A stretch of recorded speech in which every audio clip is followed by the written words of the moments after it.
Dear students, اس online class میں آپ لوگوں کا ویلکم ہے۔ یہ آپ کا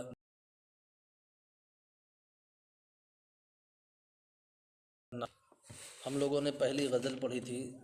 قلی قطب شاہ کی، جن کو بتایا تھا کہ وہ پہلے صاحب دیوان شاعر تھے۔ اس کے بعد اب دوسری غزل آتی ہے ولی دکنی کی۔ یہ اردو کے ایک بڑے شاعر ہیں، جنہیں اردو کا چاوسر کہا جاتا ہے، اردو شاعری کا بابا آدم کہا جاتا ہے۔ اردو کے بہت بڑے شاعر ہیں۔ ان کی پہلی غزل ہے، 3 غزل اس میں دی ہوئی ہے، جس میں ہم لوگ پہلی غزل پڑھتے ہیں کہ بولتے ہیں کہ وہ صنم جب سوں بسا دیدہ حیران میں آتش عشق پڑی عقل کے سامان میں تو شاعر نے کہا کہ مطلب دیکھو، انسان کو اللہ نے عقل دیا ہے کہ جس سے وہ اپنا اچھا اور برا سمجھ سکے،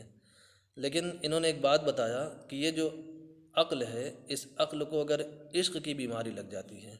یعنی عقل کو کیا بلکہ بیماری تو دل کو لگتی ہے، اگر دل کو عشق کی بیماری لگ گئی تو یہ عقل کام کرنا بند کر دیتی ہے۔ تو کہا کہ وہ صنم جب سو بسا دیدہ حیران میں شاعر نے کہا کہ جب سے میرا محبوب، صنم اپنے محبوب کی طرف اشارہ کیا کہ جب سے وہ میرا محبوب یعنی ان آنکھوں میں آ کر بسا ہوا ہے۔ جب سو مطلب ہوتا ہے سے، اور دیدہ حیران مطلب اپنی آنکھوں کو کہا کہ ان آنکھوں میں جب سے آ کر وہ محبوب بس گیا، یعنی مراد یہ ہے کہ جب سے میری آنکھوں میں میرے محبوب کی تصویر سما گئی ہے، تو اس نے کہا کہ میرے عقل میں جو ہے عشق کی آگ لگ گئی ہے، آتش عشق پڑی عقل کے سامان میں یعنی یہ جو عقل ہے اس پر جو ہے عشق کی آگ لگ گئی ہے۔ ناز دیتا نہیں گر رخصت گلگشت چمن، اس نے کہا کہ حالانکہ محبوب کی محبت، محبوب کی یاد مجھے اتنا رخصت مانے ہوتا ہے موقع دینا، اجازت دینا، فرصت دینا، اتنا مجھے فرصت ہی نہیں دیتا ہے کہ میں چمن کی سیر کر سکوں۔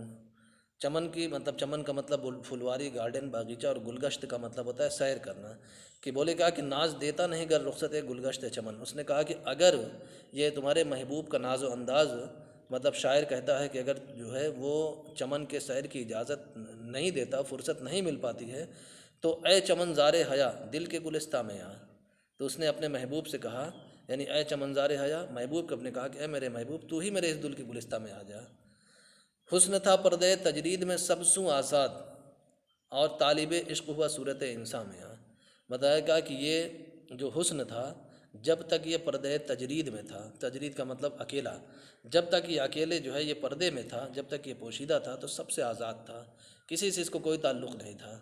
لیکن کہا کہ یہی حسن جس دن یہ انسان کی صورت میں آ گیا، یعنی جس دن حسن جو ہے وہ انسان کی شکل میں آ گیا، انسان کے پاس حسن ہو گیا، تو اب اسی حسن کو طلب ہے۔ اس حسن کو طلب کیا ہے؟ اس حسن کو طلب ہے عشق کی، کہ اس حسن سے عشق کیا جائے۔ تو جب بتایا کیا کہ جب تک، یعنی آزاد بتایا کہ جب تک یہ پردے میں تھا حسن، جب تک کسی قالب میں نہیں تھا، جب تک کسی فارم میں نہیں تھا، تب تک کیا بتایا؟ سب سے آزاد تھا۔ اور جب یہ انسان کی اس نے شکل لے لیا، یعنی اگر انسان کے پاس حسن آ گیا، تو اب اس حسن کو طلب ہو گئی، یعنی وہ طالب ہو گیا کس چیز کا؟ عشق کا طلبگار ہو گیا۔ تو یہ ہم لوگوں کی 3 مطلب شعر تھا، 3 شعر کا یہ 3 شعر کی ایک غزل تھی، جس کو ہم لوگوں نے مکمل کیا ہے، چھوٹی سی تھی۔ اب اس کے بعد ہم لوگ اگلی غزل جو ہے وہ تھوڑا تھوڑا اپنا کتاب میں دیکھ کے پڑھ کے میننگ بھی نوٹ کر لیا کرو، اور ایکسپلینیشن بھی، اس کی جو وضاحت ہوتی ہے اس کو بھی کہیں کاپی میں نوٹ کر لیا کرو۔ اب اس کے بعد دوسری غزل جو ہے ہم لوگ کل کی ویڈیو میں پڑھا جائے گا۔